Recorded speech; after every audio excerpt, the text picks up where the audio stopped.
Good morning बच्चों। Home science to the point YouTube channel में आप सभी का स्वागत है। इस चैनल पर सभी क्लासेस के गृह विज्ञान विषय का पाठ्यक्रम पूरा कराया जा रहा है, कोर्स पूरा कराया जा रहा है। आज हम यहाँ क्लास 7th का सिलेबस देखेंगे और पहला पाठ स्वस्थ कैसे रहें उस पाठ को पढ़ेंगे। तो चलिए शुरू करते हैं। सबसे पहले हम पाठ्यक्रम को देख लेते हैं, अपना सिलेबस देख लेते हैं। इसमें लेसन नंबर 1 रहेगा स्वस्थ कैसे रहें, नंबर 2 कैसे रखें स्वच्छता, नंबर 3 पोषक तत्व और पोषण, नंबर 4 रोग और उनसे बचाव, वायु एवं ध्वनि प्रदूषण, नंबर 6 प्राथमिक उपचार, नंबर 7 सिलाई कला, नंबर 8 कढ़ाई कला, नंबर 9 बुनाई कला, नंबर 10 पाक कला, नंबर 11 गृह प्रबंध और 12th लेसन रहेगा धुलाई। तो चलिए हम लेसन नंबर 1 पढ़ते हैं। स्वस्थ कैसे रहें।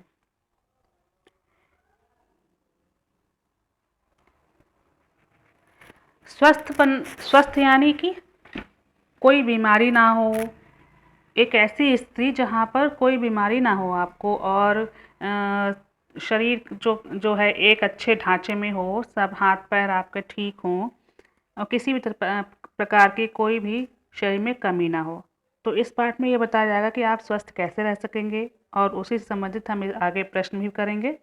तो चलिए, स्वस्थ रहने के लिए हम सभी लोग भोजन करते हैं, खाना खाते हैं, लेकिन बच्चे लोग, आप लोग कभी कभी, आप लोग को ज़्यादातर पिज़्ज़ा बर्गर पसंद है, लेकिन वो सब आपके लिए पौष्टिक है या नहीं, इस पाठ को पढ़कर आप अवश्य समझ जाएंगे।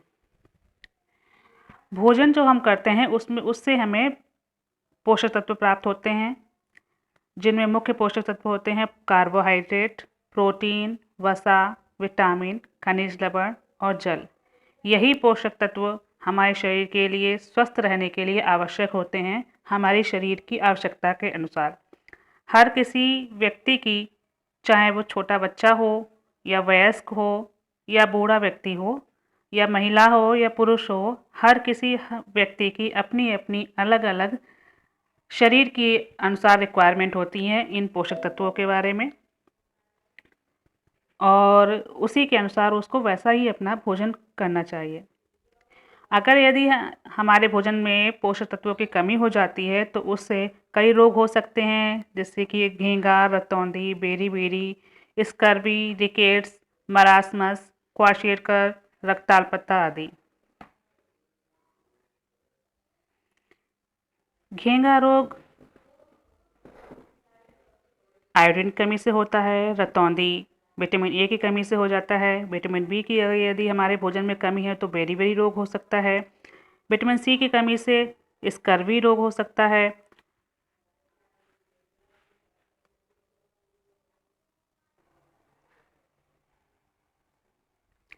और मरासमस और क्वाशिरकर रोग प्रोटीन की कमी से होता है,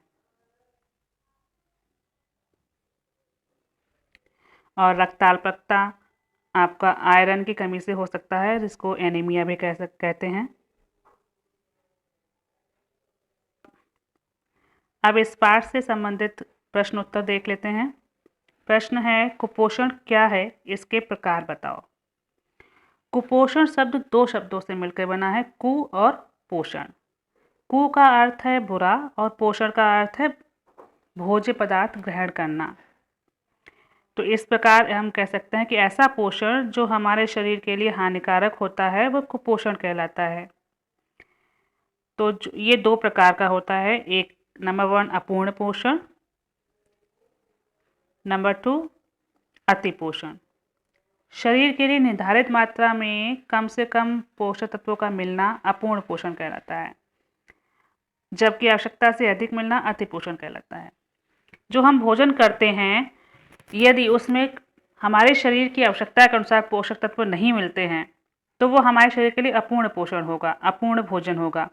और यदि हम आवश्यकता से अधिक खाते हैं, आवश्यकता से अधिक पोषक तत्व ग्रहण करते हैं, तो वो अति पोषण होगा, और ये दोनों ही स्थितियाँ हमारे शरीर के लिए हानिकारक होती हैं। तो अब भोजन हमारा ऐसा होना चाहिए कि जिसमें हमारी आवश्यकता के अनुसार हमारी कार्यशैली, हमारे शरीर के आकार के अनुसार ही हमारे शरीर में पोषक तत्वों की मात्रा सम्मिलित होनी चाहिए। इसको इस तरीके से समझ सकते हैं जैसे कि यदि एक वो मोटा व्यक्ति है तो उसके भोजन में वसा यानी चिकनाई वाली चीज़ें कम होनी चाहिए, वसा की मात्रा कम होनी चाहिए। यदि वो वसा और खाता जाएगा, बस चिकनी चीज़ें ही ज़्यादातर उसके भोजन में शामिल होंगी तो उसको मोटापा रोग हो सकता है और इससे संबंधित और भी दिल की बीमारी या और भी अनेक रोग उसके साथ में हो सकते हैं। तो इन सब से बचने के लिए उसके भोजन में वसा की मात्रा कम होनी चाहिए। इसी प्रकार यदि कोई कमज़ोर व्यक्ति है, दुबला पतला व्यक्ति है, तो उसको उसके भोजन में वसा अधिक होनी चाहिए, प्रोटीन और कार्बोहाइड्रेट अधिक होना चाहिए। तो इस तरीके के भोज्य सामग्री उसके भोजन में शामिल होनी चाहिए। अगला प्रश्न है, कुपोषण से क्या हानियां हैं, इनसे बचाव के क्या उपाय हैं? कुपोषण से हानियां हैं, यदि बच्चों को संतुलित भोजन नहीं मिलता तो उसका शारीरिक विकास रुक जाता है, जिसकी भरपाई जिंदगी भर नहीं होती है। बढ़ती आयु के अनुसार भोजन न मिलने पर बच्चों को त्वचा, आँख, गले, हड्डियाँ आदि के रोग, सूखा, रक्ताल्पता आदि रोग हो जाते हैं। ये मैं प्रश्न यहाँ पर लिखकर इसलिए आपको बता रही हूँ कि यही प्रश्न आपको अपनी कॉपी में इसी तरीके से लिखना है। बाकी समझाने के लिए हम आपको समझा ही रहे हैं, तो उसके लिए आप बहुत ध्यान से सुनिए। ठीक है, जो कुपोषण से हानि होती है, यदि बच्चे को, जो मैं समझा रही हूँ अभी तक, कि संतुलित भोजन नहीं मिलता है, उसके भोजन में अपनी शारीरिक आवश्यकता के अनुसार भोज्य सामग्री नहीं सम्मिलित होती है, पोषक तत्व नहीं सम्मिलित होते हैं, तो उसका शारीरिक विकास रुक जाता है। और यदि शारीरिक विकास रुक जाता है तो उसकी भरपाई नहीं हो पाती है। और ये जैसे बच्चा बड़ा होता जाता है और उसको उसकी आयु के अनुसार भोजन नहीं मिलता है तो इससे त्वचा, आँख, गले, हड्डियाँ आदि के रोग हो जाते हैं, सूखा रोग हो सकता है या एनीमिया से पीड़ित भी हो सकता है। कुपोषण से बचाव। कुपोषण से बचने के लिए हमें अपनी उम्र एवं आवश्यकता के अनुसार पोषक तत्व जैसे कि सलाद, दही, पत्तेदार सब्जियां, दाल, रोटी, चावल, दूध, दही, अंकुरित अन्न, मौसमी फल को अपने भोजन एवं नाश्ते में ग्रहण करना चाहिए, जिससे सभी पोषक तत्व शरीर को मिल सकें।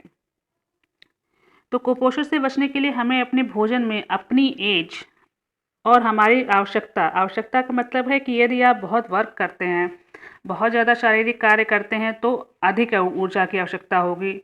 और यदि बैठे बैठे सिर्फ मानसिक कार्य कर रहे हैं, सिर्फ मन से ही काम कर रहे हैं, बैठे बैठे सिर्फ आपको दिमाग ही चलाना है, तो उसके लिए आपको अधिक ऊर्जा की आवश्यकता नहीं है, कम ऊर्जा में भी काम चल सकता है।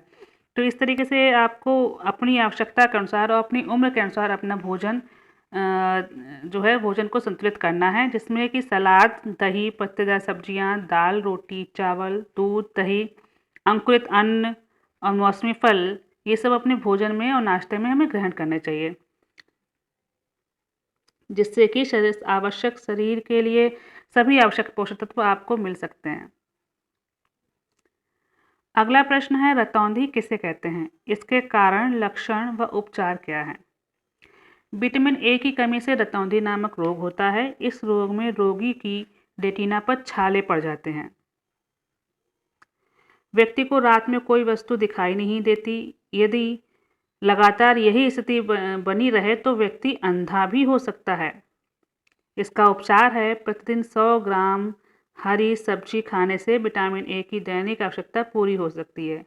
इसीलिए यह रोग ना हो, इसके लिए हरी पत्तियों वाली सब्जियां, सलाद, पीले एवं लाल फल, मक्खन, घी, अंडा, दूध आदि खाना चाहिए।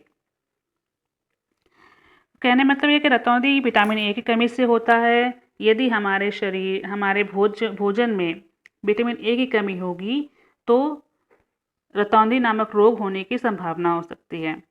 विटामिन ए पीले फलों में पीले फल, सब्जी, सलाद, मक्खन, घी, अंडा, दूध आदि में पाया जाता है। इसलिए हम ये सब चीज़ें हमारी भोजन में शामिल होनी चाहिए।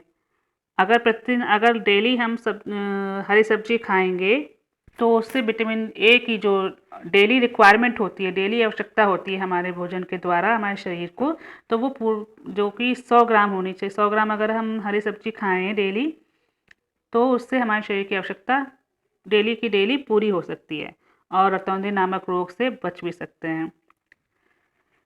तो अब बच्चों, आप लोग, हाँ, बच्चे लोग बहुत हरी हरी सब्जियां बहुत कम खाते हैं, तो आप लोग आज से ही शुरू कर दीजिएगा, हरी सब्जियां ज़्यादा खाइएगा। अगला प्रश्न है, आयोडीन की कमी से कौन सा रोग होता है, इसके निदान के लिए क्या करना चाहिए। आयोडीन की कमी से घेंगा नामक रोग हो जाता है। इसमें गले की थायराइड ग्रंथियां बढ़ जाती हैं, इससे गला बहुत फूला लगता है। आयोडीन की कमी को पूरा करने के लिए आयोडीन युक्त नमक का प्रयोग करना चाहिए। बच्चों, जो घेंगा रोग है, आयोडीन की कमी से घेंगा रोग हो जाता है। इसमें क्या होता है कि गले के नीचे जो है गले में जो थायराइड ग्रंथि होती है, तो वो फूल जाती है और हमारे जो जिसको भी घेंगा रोग हो जाता है, तो गले के पास एक बड़ी सी एक फोड़ा टाइप का दिखता है, खाल स्किन लटकती हुई दिखाई देती है। तो इसको घेंगा रोग कहते हैं और ये आयोडीन की कमी से होता है। इसलिए आयोडीन की पूर्ति करने के लिए अगर आप जो आयोडाइज्ड नमक प्रयोग करना चाहिए। और विज्ञापनों में देखते भी हो कि आयोडीन युक्त नमक होता है, उसमें आयोडीन मिला हुआ है, तो ये बताते हैं। तो ये जो है आयोडीन वाला नमक ही आपको प्रयोग करना चाहिए, इससे आपकी आयोडीन की पूर्ति होती रहेगी। अगला क्वेश्चन है, पेलेग्रा नामक रोग के बारे में आप क्या जानते हैं। पेलेग्रा चर्म रोग का प्रकार है जो विटामिन बी की कमी से होता है। इस रोग में रोगी को दस्त हो जाते हैं, जीभ सूख कर लाल पड़ जाती है, गर्दन व कोहनी के पास जहाँ जहाँ सूर्य की रोशनी व रगड़ पड़ती है, वहाँ वहाँ जलन एवं खुजली होती है। स्थान स्थान पर त्वचा का रंग उड़ने लगता है। तो पेलेग्रा जो रोग है वो विटामिन B3 की कमी से होता है। विटामिन बी के अंदर बहुत सारे vitamin vitamin B1, vitamin B2, vitamin B3 होता है, 12 तक होते हैं। तो विटामिन B3 की कमी से पेलेग्रा नामक रोग होता है और यह एक त्वचा रोग है जिसके लक्षण हैं कि रोगी को दस्त होने लगते हैं, उसकी जीभ जो है सूख कर लाल पड़ जाती है, गर्दन के पास और कोहनी के पास जहाँ जहाँ रोशनी पड़ती है वहाँ पर रगड़ होती है, जलन होती है, खुजली होती है और वहाँ पर त्वचा का रंग जो है उड़ने लगता है। कभी कहीं किसी को देखा होगा कि त्वचा किसी की स्किन जो है वाइट और रेड होती है, कहीं कहीं चकत्ते पड़े होते हैं, तो ये इस टाइप के उसमें चकत्ते पड़ जाते हैं, इसी को पेलेग्रा रोग कहते हैं। अगला प्रश्न है, विटामिन डी की कमी से कौन सा रोग होता है। विटामिन डी की कमी से सूखा रोग या रिकेट्स का रोग हो जाता है। इसमें हड्डियां कमज़ोर व टेढ़ी हो जाती हैं, त्वचा सूखी, चित्तेदार एवं खुरदरी हो जाती है। तो विटामिन डी की कमी से कौन सा रोग हो जाता है, सूखा रोग, जिसे रिकेट्स भी कहते हैं। इसमें क्या होता है कि हड्डियां कमज़ोर हो जाती हैं व्यक्ति की और टेढ़ी हो जाती हैं, वो जो है पैर टेढ़े टेढ़े लगते हैं, बाहर के निकले हुए दिखते हैं और स्किन जो है वो सूखी और चित्तेदार हो जाती है, उसमें चकत्ते पड़े होते हैं और खुरदरी हो जाती है। तो ये इसके लक्षण हैं। तो विटामिन डी की कमी से सूखा रोग हो जाता है। अगला प्रश्न है, मरासमस रोग क्या है। मरासमस क्या है। प्रोटीन एवं कार्बोहाइड्रेट की कमी से बच्चों में मरासमस रोग हो जाता है। इसमें बच्चों का शरीर दुबला, कांतिहीन हो जाता है, त्वचा पर झुर्रियाँ सी पड़ जाती हैं। तो मरासमस रोग क्या है, ये प्रोटीन और कार्बोहाइड्रेट की कमी से होता है और बच्चों में होता है। इसमें क्या होता है, बच्चे का शरीर दुबला हो जाता है, कांतिहीन मतलब उसके शरीर की त्वचा की चमक चली जाती है, एकदम रूखी सूखी हो जाती है और त्वचा पर झुर्रियाँ सी पड़ जाती हैं। तो ये इसका लक्षण है। तो मरासमस रोग किससे होता है, प्रोटीन एवं कार्बोहाइड्रेट की कमी से। यहाँ पर जितनी लाइन्स में ये प्रश्न जैसे लिखा है वैसे ही आप प्रश्न लिखिएगा और उत्तर लिखिएगा, और बाकी आप समझ ही रहे हैं, और यदि कुछ समझ में ना आए तो कमेंट में ज़रूर बताइएगा, हम उसको फिर से समझाएंगे। अगला प्रश्न है, कुपोषण का क्या दुष्परिणाम होता है। हमारे देश में कुपोषण के कारण प्रतिवर्ष सैकड़ों बच्चों की मृत्यु हो जाती है तथा हजारों बीमारियों से ग्रस्त होकर असमय ही काल के ग्रास बन जाते हैं। तो कुपोषण बहुत ही खतरनाक स्थिति होती है, क्योंकि अभी भी कई बच्चे ऐसे हैं जो कि कुपोषित हैं, जिनको पर्याप्त पोषण नहीं मिल पा रहा है, पर्याप्त मात्रा में पोषक तत्व नहीं मिल पा रहे हैं, भोजन नहीं, संतुलित भोजन नहीं ग्रहण कर पा रहे हैं। तो इससे हमारे देश में क्या होता है कि प्रतिवर्ष सैकड़ों बच्चों की मृत्यु हो जाती है, कुपोषण का शिकार हो जाते हैं और उनकी मृत्यु हो जाती है, या फिर कुपोषण की वजह से उनको पोषक तत्वों की कमी से अनेक रोग हो जाते हैं। तो ये इसका दुष्परिणाम है।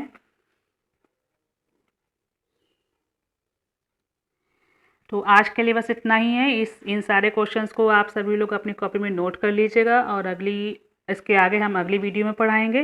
अगर चैनल को आपने सब्सक्राइब नहीं किया तो अभी अभी तक तो आप सब्सक्राइब कर लीजिए और दूसरे बच्चों को भी शेयर कीजिए, जिससे कि वो भी पढ़ाई कर सकें, उनका भी भला हो जाए। और वीडियो आपको समझ में आ रहा है, वीडियो अच्छी लग रही है और आप चाहते हैं कि आगे भी वीडियो बनाते रहें, आपको कोर्स इसी तरीके से पढ़ाते रहें, तो लाइक कर दीजिएगा।